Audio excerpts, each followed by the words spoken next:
The coordinator carousel just keeps on spinning, man. The head coaching carousel gets all the attention, and for good reason. That's the face of your program. That's the guy that's hitting the press conference every single week and answering for what did or didn't go right in the football game. But there was a lot of big names going to big schools that I think we need to take a closer look at, guys that are going to have a massive impact on the college football landscape in 2024. And there may be no greater impact than the new offensive coordinator in South Bend, Mike Denbrock, coming over from LSU. And the reason why I say that, what Mike Denbrock did with Jaden Daniels, and I'm not pretending it was only Mike Denbrock. You obviously had Joe Sloan. You had Jaden Daniels doing a lot on his own. You had a lot of NFL caliber wide receivers that elevated their game. But the way that he was able to equip Jaden Daniels for success, and not just success, it has been trophy season. If he can even do a fraction of that, just a small percentage of that, with Riley Leonard at Notre Dame, Notre Dame is going to be really good. Because the way that they call this offense, what it does to defenses, it puts pressure on that second and third level to really cause them to be almost in a bind of, do I play run or do I play pass? Riley Leonard is a good enough athlete to hurt you with his legs. So I think you'll see some similar concepts that you saw for Jaden Daniels. I'm not pretending Riley Leonard can run the football like Jaden Daniels. He's a one of one. But the fact remains, Riley Leonard is getting all the NFL buzz that he's gotten to this point for a reason. There's a ton of juice, I believe, with him from a talent perspective. Notre Dame's going to be a force now. I really believe that. If they can get it together offensively, and that marriage of Mike Denbrock and Riley Leonard can look anything like Mike Denbrock and Jaden Daniels at LSU last year, Notre Dame's going to be a team that's right there in that 12-team playoff mix. Speaking of LSU, you had Missouri, their defensive coordinator, Blake Baker, go back to LSU. He's a Tulane grad, is Blake Baker. And his responsibility in coming to LSU is to make the LSU defense LSU-ish again. Pretty straightforward. Like, there is a certain standard that fan base expects that defense to play with. It's physical, it's gritty, it's aggressive, it is hammer, not the nail. That's what we've come to know LSU as really since we've talked about LSU in the national landscape, which has been, for as long as you want to talk about college football. That's who LSU has been. And for good reason.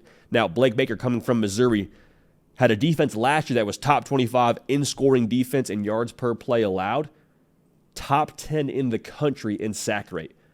Mentioned this on a previous show. I'm going to say it again. I think the attitude that a Blake Baker defense plays with matches up exactly with the temperature that LSU fan base wants to see from their defense. There's a certain expectation for them. And I don't see a massive drop-off in the LSU offense coming anytime soon, whether it be Garrett Nussmeier, whether it be Bryce Underwood in a couple years.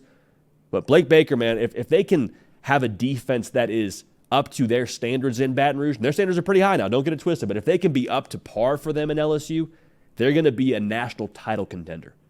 SEC contender for sure, but in this 12-team playoff, if you can have something that you expect to have defensively with Blake Baker running the show there, that's going to be nasty. It's going to be very nasty. I think, again, just the pure excitement of what they're bringing to the table from how they play ball on that side of the field is going to be something that LSU fans are happy to see again, kind of like an old friend, if you will.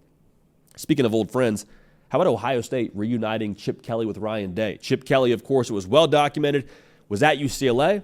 He's a power conference head coach. He's going into the Big Ten. He's going to be a head coach in the same conference as Ryan Day. And you know what he says? I want to be a coordinator. I don't want to deal with this extra stuff with NIL and the transfer portal. And I don't think that was the only thing that factored into Chip Kelly going to Ohio State. It sounded like the relationship between UCLA and Chip Kelly wasn't necessarily in the best of places. But regardless, if you're Ohio State, man, you hit a home run in landing Chip Kelly. Absolute home run. And it's funny we talk about Blake Baker before Chip Kelly. Well, not really that funny because we designed the show this way. But the situation at LSU defensively, I think, parallels perfectly the situation at Ohio State offensively. Because think about it this way. The same way LSU has massive expectations for their defense, that fan base kind of takes pride in the way they play ball defensively. It's the same thing for Ohio State. Heisman Trophy finalists at the quarterback position. They're scoring right around 40 points a game every single year. You got freak shows like Marvin Harrison Jr. running around there last year. Like, there's a certain standard at Ohio State on the offensive side of the ball, and quite frankly, it was not met last year at Ohio State. Same way it wasn't met at LSU. Now you tinker the ingredients just a little bit on that side of the football for LSU and Ohio State. If you get the defense right at LSU, you're probably competing for a national championship. Like we just said, same deal for Ohio State. if you get that offense playing at the level you expect it to, you're competing for a national championship. There's no ifs, ands, or buts, man. There's no way around it. And last season, especially in the big games, in the gotta-have-it kind of games for Ohio State, that offense was not what we've seen it be. Needed more from them, even in the games that you won. And this is going to be a little bit awkward to approach because they won some of these games, but they only scored 17 against Notre Dame. That was a good Notre Dame defense. They ended up making a play offensively to win the ball game, but 17 points with Marvin Harrison Jr. playing for you. I understand he got dinged up, but the reality is there was far too much skill at Ohio State to be limited to 17 points. I don't care who it's against.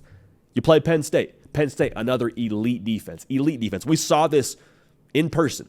We were in Columbus for this one. A lot of really good players that are going to play on Sundays that were in an all-white uniform that day for the Nittany Lions. And we scored 20. Again, it's good you won the football game, but you need more from your offense. And in the game they lost against Michigan, they scored 24.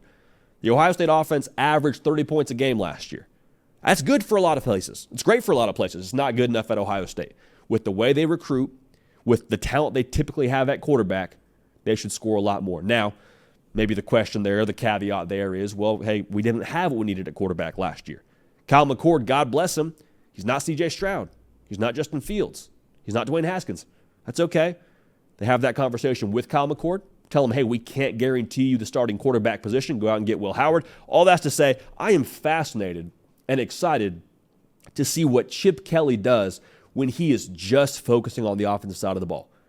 When he doesn't have to do all the CEO responsibilities that come with being a head coach at a place like UCLA. It's like, hey, Coach Kelly, you're coaching ball, you're doing cut-ups, you're going through individual drills, you're calling the offense. That's all you got to worry about. I think the simplification of that for a one Chip Kelly who can prove he has cooked on many occasions at many different destinations with what he does offensively and now getting more attention on that, plus you factor in the fact that they have, I think, even more talent on the offensive side of the football from what they had a year ago. You lost Marvin Harrison Jr. There's no replacing him, but you bring in Quinshon Judkins, you bring back Travion Henderson, you got Will Howard. I see all the ingredients here for Chip Kelly to do some really good things offensively, and the places we're going to see it show itself, the places we'll see Chip Kelly's offensive acumen show itself is in those big games.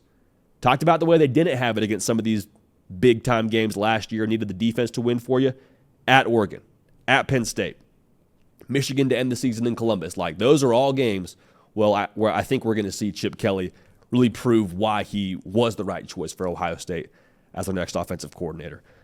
Let's go to the SEC. DJ Durkin, a guy who's very familiar with the SEC. He's the defensive coordinator now for Auburn, was previously at Texas A&M. Statistically, you look at him and you look at Ron Roberts and their seasons last year, the numbers are pretty comparable.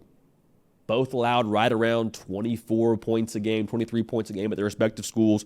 Ron Roberts now has gone to Florida. Obviously, like I said, DJ Durkin is now at Auburn. But this is the way that I feel about this, man. I just think that Auburn got an SEC guy now calling their defense. And that's no shade at Ron Roberts. That's not a knock on Ron Roberts. I think Ron Roberts is a great defensive mind. I watched him with my own two eyeballs be in the building where Baylor had a massive fourth down stop to beat Oklahoma State. That defense had a lot of NFL guys on it. But I think there's something to be said for being familiar with what you're walking into, to be familiar with your surroundings week in and week out. And DJ Durkin's been around the SEC now. For better or for worse, man, he has been around the SEC. This is now his fourth SEC job. When Ron Roberts took the job at Auburn, that was his first SEC job. And again, there's no shade. I just think there's something unquantifiable by being familiar with the climate in the SEC, being familiar with the level of talent in the SEC. The whole phrase, it just means more, kind of gets thrown around with a little bit of tongue-in-cheek to it. I think there is something to that when it comes to being familiar with the SEC, especially on the defensive side of the ball. So DJ Durkin at Auburn, I think that could have a massive, massive impact as Hugh Freeze is now calling the plays on offense. We're going to talk more about Auburn a little bit later in the show, but I think that could be one that we look back on here this time next year and say, hey, Auburn, they took a big leap in 2024. You want to know why? Because the defense was night and day improved from 2023, and the offense held up their end of the deal. Now, speaking of A&M, Colin Klein was previously at Kansas State, his alma mater, a place where I'm sure they play his highlights frequently in Manhattan, Kansas before games. His offense scored 36 points a game at Kansas State. He's got all the credentials, got a Big 12 title to his name, having played multiple quarterbacks during his time in Manhattan. He is now joining Mike Elko in College Station, like I just mentioned. And here's the big thing for me around Colin Klein to A&M. You unlock the quarterback, just in any offensive scheme, you unlock the potential of the offense. That's what Colin Klein brings to the table here. And the thing that I love so much is the impact I think he could have on a one Conner Weigman, because there's something to be said for not being that far removed from actually playing the game, from being a younger coach, being able to relate to your quarterback, and then also having actually played the position, having actually stood back there, seen what a modern defense looks like, and made plays against that kind of defense, and being able to articulate that in a first-person dialogue to your quarterback. Like, it's one thing to watch it and to process it, or to have done it a long time ago. Bobby Petrino, he also played quarterback, not at the level that Colin Klein did and not as recently as Colin Klein did, but to be able to specifically and with great detail understand what Conner Weigman is seeing from an actual player's point of view, and to help teach him and process him through that lens, I think is massive. I don't think you can overstate the impact that could have on A&M in 2024. When you speak the language, man, you got a chance. All great coaches, man, they speak the language. There's a lot made about coaches and how much they've won and their credentials, and I just said that about Colin Klein, but I'm telling you what, man, you cannot put a price on communication. And that's the huge thing I'm excited for Conner Weigman and Colin Klein in 2024 for A&M. We talked about that roster, man. The roster's got a lot of ability. Last one I want to get to here, defensive coordinator from UCLA moving over to USC, Danton Lynn. Just quick, I don't know. I'm assuming, I think it's like I don't want to guess. I think it's somewhere between 30 to an hour between USC and UCLA. I think it might be less than that, though. The bottom line here that I want to get to here, Danton Lynn did a great job at UCLA last season, and he wasn't around for everything that was said about Lincoln Riley and his bad defenses. Like, there's somehow this cloud that follows new coaches when they get to a new job, and there's like this reputation of, oh, well, it was this way at their previous spot, or it was this way when they got there. Like, the cloud following USC is, well, hey, the defense hasn't been good under Lincoln Riley. Dan Lynn showing up, and he's like, I wasn't a part of that. That wasn't my defense. That wasn't how we did things during practice. That wasn't how we tackled. That wasn't how we coached. And Lincoln Riley, when he joined this show last week, he told us, he's like, hey, man, we focused on development with our next coaching staff. That was something we wanted them to major in. We focused on swinging as big as we could for who we hired for this defensive staff. And Danton Lynn is the DC. There's obviously a myriad of other personnel that's going to join him on that staff. But just speaking from a player's perspective, you cannot put into words the value that a new coach bringing new philosophy, new perspective, and just quite frankly, new energy, new belief into a room brings. There's no way to properly articulate the impact that can have. And I think that could be the biggest thing that Danton Lynn brings to USC's defense is belief. Like, hey, guys, I know it's been bad here for a couple of years. I know you guys haven't achieved at the level you want to achieve. I know everybody and their mama has got a joke about USC's defense that they like to throw out on Twitter and win Twitter. Haha, that's fun. Good for them. That's not me. That's not how I get down. I know that's not how y'all get down. So let's go be better here in 2024. And the thing is, man, like, if USC has a defense, how many times have we seen USC have an offense, or Lincoln Riley rather, have an offense that is worthy of national championship aspirations? I'm not saying it's going to be that way in 2024. I'm not saying it's a quick fix, bada bing, bada boom, but I am saying if we're trusting one side of the football, I trust Lincoln Riley, and I'm excited to see Danton Lynn and that new energy he brings to that defense. So a lot of big names on the move at a lot of big destinations. Like I just talked about Notre Dame, Ohio State, Auburn, A&M, USC. Like there's a lot of big names that are on the move, and a lot of guys that will obviously have a massive impact now on this expanded college football playoff field and their respective conferences. Hey y'all, thanks so much for watching. Subscribe to the channel here to make sure you don't miss an episode of The Hard Count. Also be sure to check out other videos on the On3 YouTube channel.